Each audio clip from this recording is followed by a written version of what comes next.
Wargi Bandung kembali lagi di Ngariung Ngobrol Anak Negeri untuk Bandung. Bagi wargi Bandung yang belum menonton Ngariung episode sebelumnya, bisa langsung scroll YouTube channel Diskominfo Kota Bandung. Jangan lupa untuk di-like, comment, subscribe, dan di-share sebanyak-banyaknya.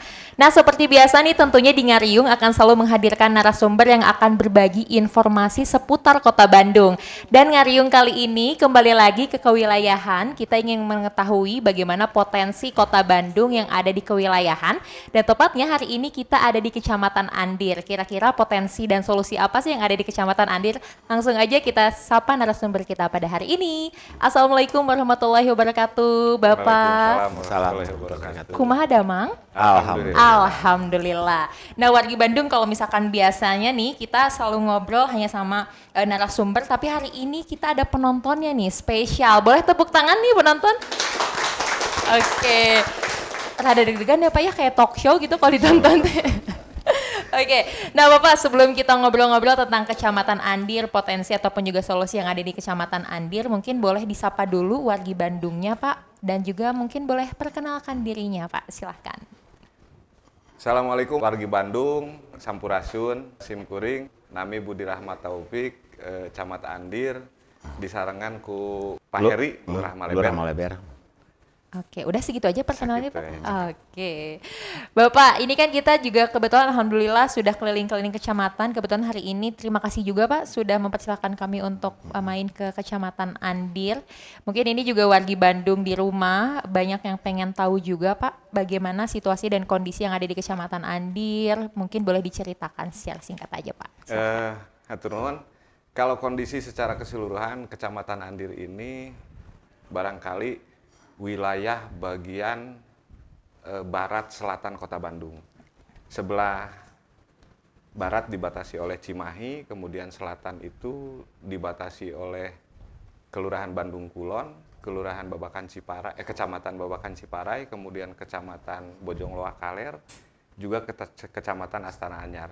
Sebelah timur dibatasi oleh Kecamatan Sumur Bandung, sebelah utara Kecamatan Cicendo. Ya. Cicendo. Luas wilayah kita sekitar 370 hektar, terdiri dari 54 RW, 381 RT. Jumlah penduduknya kurang lebih 108.000 jiwa. 108.000 jiwa. Ya, kebetulan ini juga termasuk wilayah perkotaan. Kalau kita tahu dari mulai Pasar Baru, Ya. tengah kota, ujungnya itu sampai ke Cimindi, batas dengan Cimahi. Berarti luas banget ya Pak ya cakupannya? Ya, alhamdulillah terdiri dari 6 kelurahan. Oke. Ini kebetulan penontonnya juga lurah-lurah ini hadir semua. Oke, hadir semua lengkap ya Pak ya hari ini full dengan tim. para kasih ya. Oke. Nah, hari ini juga Bapak nggak sendiri karena ada dari Kelurahan Maleber ya Pak ya. Nanti kita akan ngobrol-ngobrol juga. Nah Pak, kalau untuk di Kota Bandung sendiri kan pasti memiliki potensi tersendiri ya di setiap kewilayahannya. Nah, mungkin kita akan tanya dulu dari pertama ini Kota Bandung kan atau pemerintah Kota Bandung ini punya yang namanya program prioritas gitu ya, program prioritas pemerintah Kota Bandung. Nah, untuk pelaksanaannya sendiri di Kecamatan Andir itu seperti apa, Pak?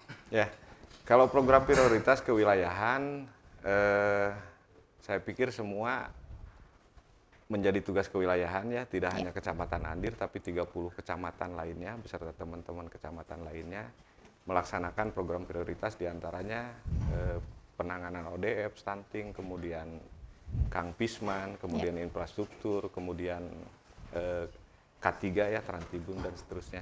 Dan ini untuk di Kecamatan Andir alhamdulillah semua program itu berjalan sesuai dengan target yang direncanakan di Kecamatan Andir. Ya. Adapun beberapa potensi yang ada di kecamatan ini yang mendukung juga ya. Kalau Kecamatan Andir ini kan pasar saja kita punya banyak pasarnya. Betul. Dari mulai Pasar Baru itu masuk Andir, kemudian pasar modernnya itu ada satu, Paskala Hyper Square, kemudian Pasar Ciroyom, Pasar Andir, kemudian Pasar Tamim, Pasar Dulatip. Di ujung juga ada ini. Pasar apa itu? Pasar Cimindi. Oh, okay. Jadi kurang lebih ada 7 plus Pasar Tumpah barangkali ya. Pasar Tumpah juga ada, terus pasar mingguan juga ada. Oh, Di Pasar Tungku itu mingguan. Itu salah satu potensi yang yang kita punya yang itu juga mampu mendorong perekonomian sekitar warga Andir. Yang kebetulan UMKM-nya juga ya kita ikut mensupport karena kewajiban pemerintah untuk mensupport mereka. Di antaranya beberapa pelatihan sudah kita hadirkan. Kemudian kemarin dalam tahun ini saja kita menghadirkan DBM PTSP dalam rangka mempermudah pengurusan NIB. Ya. Itu sudah 2 kali tahun ini kita lakukan. Sudah 2 kali. Jadi Sudah mungkin untuk para pelaku usaha ataupun UMKM juga lebih mudah ya Pak ya? Lebih mudah, kemudian pelayanannya didekatkan ke sini, ke wilayah kita. Betul, betul. Kan pemerintah Kota Bandung juga melalui kewilayahan juga ada yang namanya program PIPPK ya Pak ya? Nah itu untuk implementasinya sendiri ataupun realisasinya itu seperti apa Pak? Baik. Ya. Kalau program PIPPK itu kan program itu lebih didekatkan pada kebutuhan real masyarakat sekitar. Betul. Karena masing-masing kecamatan kan berbeda karakternya, kebutuhannya dan seterusnya. Nah kebetulan kalau di Kecamatan Andir ini yang jumlah RW-nya ada 54 itu terbagi rata dengan program-program sesuai usulan Musrenbang atas kepentingan warga tersebut. Alhamdulillah hampir setiap tahun kita merealisasikan program tersebut sesuai kebutuhan itu hampir rata-rata di atas 95% kita mampu selesaikan. Ya. Dan itu betul-betul dirasakan manfaatnya oleh warga sekitar. Adapun ya beberapa kendala barangkali, kalau kendala saya pikir semua ada ya. Yeah. Termasuk kebutuhan yang ada yang belum terpenuhi, tapi terus berprogres sesuai rencana kerja masing-masing kelurahan, itu terus kita penuhi. Oke. Jadi maksudnya juga sampai dengan saat ini masih berprogres, masih mengoptimalisasi apa yang sudah ada ya Pak ya, supaya mencapai hasil yang maksimal, mungkin begitu ya Pak ya? Betul. Ini diantaranya program-program tersebut, misalnya di bidang sarana prasarana ya ada ODF, infrastruktur, kemudian PJL, penerangan jalan lingkungan, kemudian saluran, kemudian penetrasi jalan gang dan seterusnya. Itu alhamdulillah hampir mayoritas sudah terpenuhi di semua wilayah kelurahan yang ada di Andir ini. Oke. Nah Pak tadi kan kalau misalkan mau menentukan PIPPK juga ditentukan dengan kebutuhan apa yang dibutuhkan oleh masyarakat saat itu ya Pak. Betul. Nah kalau di Kecamatan Andir sendiri ini mayoritas kebutuhannya tuh apa yang harus memang menjadi fokus utama Pak? Sesuai dengan usulan Musrenbang, kemudian sesuai dengan acuan. Sekian persen untuk infrastruktur, sekian persen untuk pemberdayaan, itu kita penuhi semua. Tapi pada prinsipnya bahwa yang sangat dibutuhkan itu misi Kota Bandung salah satunya nyaman. Itu yang sedang fokus tahun ini dan tahun depan. Oke, jadi nyaman untuk masyarakat, untuk warganya ya Pak ya? Ya. Oke. Nah kalau untuk kecamatan sendiri kan ada 6 kelurahan yang memang harus diperhatikan satu-satu. Nah mungkin kita akan tanya nih ke Lurah Maleber. Pak, ini kan kalau misalkan di kelurahan mungkin cakupan ke masyarakatnya lebih dekat lagi ya Pak ya, terus ke RT, RW. Nah untuk pelaksanaan PIPPK di Kelurahan Maleber tuh kayak gimana Pak? Apakah warga sudah merasa cukupkah dengan apa yang dilaksanakan atau seperti apa? Untuk masalah cukup dan tidaknya, kita tidak boleh untuk cukup sampai di situ gitu kan. Harus ada memang target-target yang harus dipenuhi. Memang kalau untuk PIPPK itu sistem perencanaan itu kan dari bawah ya, bottom up planning. Kemudian juga itu dituangkan dalam usulan-usulan baik itu Musrenbang maupun hal lain. Nah, kebanyakan kebutuhan-kebutuhan itu yang memang kebutuhan real daripada warga masyarakat setempat. Ya. Itu ada beberapa tadi telah disampaikan juga oleh Pak Camat. Yang pertama itu infrastruktur, karena tugas kita di dalam aplikasi PIPPK itu fasilitasi. Betul. Jadi memfasilitasi RW, Karang Taruna, LPM maupun PKK. Ya kita memberikan fasilitasi seperti itu sehingga kebutuhan warga masyarakat itu betul-betul terpenuhi lah gitu ya, terpenuhi oleh program PIPPK tersebut. Karena itu kan kebanyakan inovasi ya. Inovasi. Tidak ada satupun program yang sifatnya untuk PIPPK itu yang sifatnya bottom up ya. Top down planning tidak ada. Jadi kebanyakan itu perencanaannya betul-betul dari bawah begitu. Kalau masalah keterbatasan dana ya memang tadi dikatakan cukup dan tidak cukup gitu ya. Jadi kalau memang tidak tercukupi untuk tahun sekarang itu kan bisa dilanjutkan untuk tahun depan. Dan terus berkesinambungan seperti itu untuk PIPPK. Kembali lagi ke Kecamatan Andir nih Pak, tadi luas wilayahnya cukup luas, tapi juga mengingat jumlah warganya juga memang banyak gitu ya Pak ya. Betul. Nah, apalagi tadi ada yang namanya pasar itu sampai ada 7 pasar, lalu juga mungkin pemukiman juga cukup padat. Nah Pak, untuk upaya ataupun juga tingkat kebersihan di lingkungan masyarakat itu seperti apa? Karena kan tadi juga ingin merealisasikan misi Kota Bandung yaitu nyaman untuk ditinggali Betul, juga. Nah, betul. itu seperti apa Pak untuk tingkat kebersihan di sini Pak? Untuk tingkat kebersihan khususnya wilayah wilayah area pasar ya. Ya. Kebetulan kita punya 3 pasar tumpah besar itu ya, di Jalan Raja Wali, kemudian di Jalan Waringin, kemudian di Jalan Sudirman. Dan ini merupakan permasalahan tersendiri, polemik sendiri dalam rangka penanganan sampah juga ketertiban jalur lalu lintas, di mana Raja Wali sama Sudirman itu sangat padat di situ dan jalan utama. Nah, kita setiap hari kita mengupayakan memastikan bahwa sesuai dengan amanah Perda K3, pasar tumpah itu termasuk zona kuning dan diperbolehkan dengan menerapkan jam operasional yang kita perketat. Ya. Kalau jam operasionalnya jam 6 itu sudah selesai. Tapi untuk penertibannya seperti sampah bekas berjualan, kemudian bag-bagan bekas berjualan, itu yang sedang kita upayakan. Tepat waktu mampu kita selesaikan secepat mungkin. Dan itu tiap hari kita lakukan, Itu upaya yang pertama. Kemudian untuk upaya pembersihan lingkungan, dalam hal ini sampah, karena kita tahu Kota Bandung hampir setiap hari itu antara produksi sampah dengan kemampuan daya angkut sampah yang dibuang ke TPA itu kan masih menyisakan hampir rata-rata. Kemarin ketika musim hujan saja 300 ton itu satu Kota Bandung per hari. Nah, kita hampir di semua kelurahan itu punya pengelolaan, tapi belum merata memang. Hampir belum merata di setiap RW. Hampir semua di kelurahan itu punya inovasi pengelolaan sampah.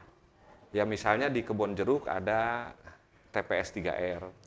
Kemudian di Dungus Cariang ada di RW berapa itu teh? Di RW 11 itu ada insenerator mini kecil, tapi lumayan lah itu mampu melahap sampah yang lumayan efektif ya.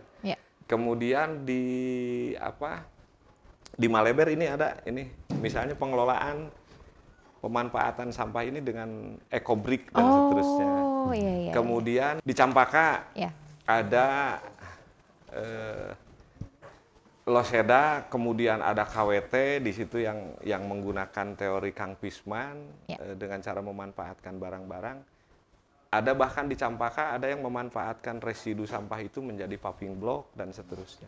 Sebetulnya inovasi-inovasi itu sedang kita coba untuk dikembangkan sesuai dengan karakter masing-masing kelurahan. Jadi setiap kelurahan juga punya inovasi sendiri ya Pak ya untuk mengurangi produksi sampah yang ada di Kecamatan Andir. Nah Pak, dari kebersihan tentunya akan tercipta kenyamanan, tapi dari kebersihan juga pastinya akan melahirkan satu kesehatan bagi masyarakat, karena kesehatan masyarakat ini juga penting. Nah salah satunya mungkin Pak kesehatan, kita mulai dulu dari kesehatan para balita mungkin ya Pak ya, karena kan di Kota Bandung ini kemarin-kemarin sempat ramai juga tentang tingkat stunting di Kota Bandung. Nah kalau misalkan di Kecamatan Andir sendiri itu seperti apa Pak tingkat kesehatan masyarakat, terutama untuk stunting ya Pak? Ya, kalau secara umum kita didukung oleh 4 kelurahan ini, didukung oleh 2 puskesmas ya, layanan kesehatan dari pemerintah itu ada 2 puskesmas, yaitu Puskesmas Garuda dengan Puskesmas Babatan. Kemudian ada layanan-layanan kesehatan lain, rumah sakit juga kita punya Rumah Sakit Santosa, kemudian Rumah Sakit Raja Wali, Rumah Sakit Kebon Jati, kemudian ada beberapa klinik Pratama yang juga ikut mendukung adanya layanan kesehatan yang ada di sini. Nah kemudian kesehatan masyarakat secara umum termasuk stunting sebetulnya kalau dilihat dari rasio angka persentase angka stunting ya termasuk kecil di kita itu. Juga upaya yang paling real yang dilakukan dalam rangka kesehatan masyarakat itu melalui Posyandu, yang paling efektif itu melalui Posyandu dengan tetap mengkampanyekan PHBS. PHBS itu pola hidup bersih dan sehat, termasuk perilaku-perilaku pemilahan sampah dan itu terus dikampanyekan dengan harapan bahwa dengan perilaku pola hidup sehat itu tercipta lingkungan sehat sehingga masyarakatnya juga memang berperilaku sehat. Itu yang kita upayakan dengan harapan indeks kesehatan masyarakat di Kecamatan Andir ini cukup baik. Nah Pak, mungkin tadi kan ada di tengah kota juga dengan berbagai inovasi yang ada, terus juga memang berbagai macam pelayanan juga ada di sini. Tapi mungkin satu hal juga dari kesehatan yang harus diperhatikan kan salah satunya ODF juga ya Pak ya. Apakah dengan adanya di tengah kota ini memang menjamin ODF-nya juga sudah 100% atau seperti apa Pak? Kalau secara kebijakan satu kota memang untuk tahun 2023 ini kita 100% ODF ya. ODF. 2022 kita 100% di 2 kelurahan yaitu Kelurahan Ciroyom dan Kebonjeruk. Untuk 2003 kemarin kita sudah mendeklarasikan 4 kelurahan bahwa kita menyatakan diri memang 100% ODF. Adapun kekurangan-kekurangan, kerusakan fasilitas, ini setiap tahun termasuk tahun ini kita upayakan terus dalam rangka pemenuhan 100% ODF. Karena itu juga salah satu indikator kesehatan lingkungan. Betul. Yang menyangkut tingkat atau indeks kesehatan masyarakat. Ini kita upayakan terus karena masih memang secara realita masih ada yang menggunakan melalui saluran air kotor ya. Miliknya PDAM, masih ada yang menggunakan itu. Walaupun itu termasuk indikator bahwa itu sudah ODF. ODF, oke. Nah kalau di kecamatan sudah ada 4 kelurahan, kalau di Maleber sendiri gimana nih Pak untuk ODF-nya? Apakah memang sudah berjalan juga, sudah 100% atau seperti apa? Untuk Maleber sekarang itu data terakhir itu mencapai 81% untuk ODF tersebut. Dan sekarang masih berprogres. Karena ada juga dengan pemberian motivasi kepada warga masyarakat, sosialisasi juga ada juga yang memang membuat secara mandiri ya. Baik itu sekarang kan metodenya banyak. Betul. Tidak hanya harus menggali kan, ada biofilter dan lain sebagainya. Jadi sebenarnya banyak cara lah untuk terutama bagi masyarakat yang berkemampuan. Yang berkemampuan memang itu disarankan untuk dengan lahan yang kecil itu bisa ditanam biofilter seperti itu. Oke, jadi memang ini upaya-upaya yang dilakukan dari tingkat kelurahan maupun kecamatan juga akan sangat maksimal terlaksanakan kalau misalkan ada kolaborasi dan sinergitas dari masyarakat juga ya Pak ya? Jadi memang inovasi ataupun juga gagasan dari masyarakat ini sangat membantu untuk berjalannya kebijakan-kebijakan yang ada. Mungkin seperti itu ya Pak ya.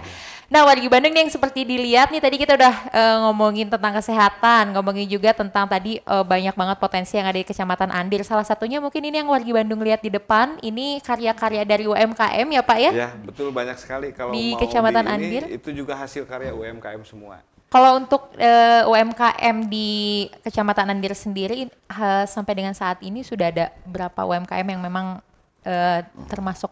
dimasukkan ke dalam satu pelatihan di kecamatan Pak? Baik, kalau jumlah UMKM sendiri hasil pendataan yang dari kita data itu ada 1.400-an ya. Mungkin akan berbeda dengan data yang ada di dinas lain karena tentunya akan memiliki parameter atau indikator yang berbeda dalam proses pendataan tersebut. Dari 2 tahun terakhir ini kita sudah menghadirkan beberapa pelatihan ya dari mulai proses pembuatan, termasuk di kelurahan-kelurahan di Maleber juga kemarin ada pelatihan pembuatan pastry. Ya, pastry kan produk yang sangat berbeda. Betul. Kemudian juga teknis pemasaran, kemudian teknis packaging dan lain sebagainya itu kita hadirkan. Sampai yang terakhir yang sedang kita upayakan kemarin itu masalah perizinannya yaitu NIB. Itu selalu kita hadirkan, termasuk kita menghadirkan juga pengusaha-pengusaha yang disabilitas.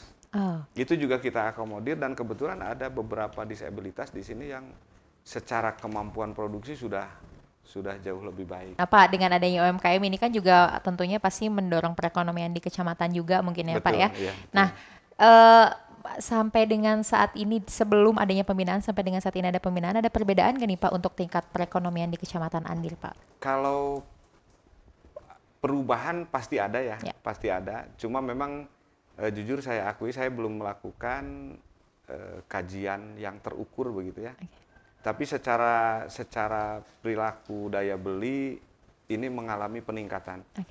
Nah itu saya kira untuk peningkatan perubahan perekonomian saya optimis kalau dilihat dari daya beli, kemudian perilaku masyarakat sudah mulai tumbuh dan meningkat, dan mudah-mudahan akan pulih kembali. Amin, amin, amin. Dari sekian banyak UMKM yang ada di sini ataupun yang pernah Bapak datangi atau Bapak cicipi gitu, UMKM yang produknya favorit Bapak apa, Pak? Kalau favorit, semua favorit ya, Semua nanti favorit. saya dibilang pilih Oh, kasih. oke. Semua punya keunggulan, Iya. tapi ada juga produk-produk yang sudah sampai ke tingkat internasional pemesanannya. Oke. Di antaranya produk apa namanya yang dari karung goni ya, ini Oh, salah satu contoh. iya, sepatu Ini ya, karung Pak ya? goni ya, terus kemudian rompi, ada pakaiannya, ada topi, semua produk, ada ikat pinggang, semua produk yang dari ini sudah ada pesanan internasional, Internasional. bukan hanya nasional Iya. tapi internasional. Bahkan setiap ada event-event pameran yang diselenggarakan oleh tingkat kota ataupun tingkat provinsi, beliau sendiri dapat undangan untuk mengisi stand karena Oke. memang produknya ya Unik ya, Pak ya? unik. Betul, betul. Dan lain sebagainya. Nah, mungkin ini pertanyaan terakhir nih Pak untuk Pak Camat dan juga Pak Lurah. Harapannya nih untuk Kota Bandung ke depannya seperti apa dan untuk masyarakat Kota Bandung seperti apa? Silakan Pak. Ya, kalau harapan kita tentunya dengan seluruh program, karena program Kota Bandung, visi misi Kota Bandung, RPJM Kota Bandung, termasuk RKPD yang kita lakukan setiap tahun, tentunya semuanya bercita-cita mulia. Betul. Harapannya tentunya mampu meningkatkan kesejahteraan, indeks kesejahteraan masyarakat, juga indeks kebahagiaan masyarakat. Dengan Bandung unggul, nyaman, sejahtera, dan agamis ini, itu adalah satu kemasan, satu tujuan cita-cita Kota Bandung dalam rangka meningkatkan tingkat kesejahteraan dan indeks kebahagiaan masyarakat. Betul. Itu harapan saya, juga harapan saya yakin seluruh warga Kota Bandung berharap seperti itu. Ya. Saya kira itu. Oke. Nah, kalau dari Pak Lurah? Ya, mungkin hampir Silakan. sama ya. Oke. Jadi sudah ditulis juga IKM. Oh, biar nggak lupa ya Pak Iya, ya? biar nggak lupa. Jadi memang dalam setiap tahun barangkali yang paling penting itu adalah peningkatan ya, peningkatan dari indeks kebahagiaan masyarakat. Walaupun terutama dalam 3 sisi saja, baik itu agama, pendidikan maupun ekonomi.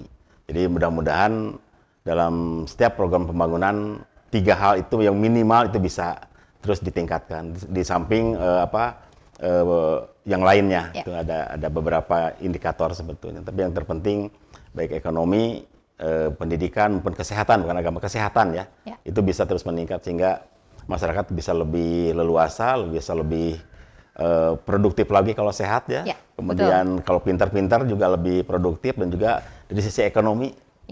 Kalau tidak ada uang kan susah juga gitu. Kan, tidak lenang oge gitu. Jadi kalau dengan ada itu bisa berjalan dengan sebaik-baiknya, itu saja barangkali. Oke, terima kasih banyak nih Pak untuk penjelasannya. Hatur nuhun juga Bapak Ibu yang udah nonton nih. Semoga wargi Bandung ini juga apa yang disampaikan oleh Pak Camat sama Pak Lurah juga bisa menjadi informasi yang bermanfaat buat kita semua. Semoga juga mungkin bisa menjadi inspirasi untuk wilayah-wilayah lain dalam meningkatkan juga pelayanan bagi masyarakat. Dan semoga semangat juga untuk Pak Camat dan Pak Lurah, untuk para lurah yang ada di sini menjalankan amanahnya. Semoga bisa memberikan pelayanan yang terbaik bagi masyarakat. Amin. Amin. Nah, wargi Bandung, itu tadi perbincangan Teh Adel dengan Camat Andir dan juga Lurah Maleber. Semoga informasi ini bisa bermanfaat bagi kita semua. Untuk wargi Bandung mungkin yang belum menonton Ngarung episode sebelumnya bisa langsung scroll aja di YouTube channel Diskominfo Kota Bandung karena banyak sekali informasi yang bisa wargi Bandung dapatkan di situ. Teh Adel pamit undur diri, sampai jumpa dan terima kasih.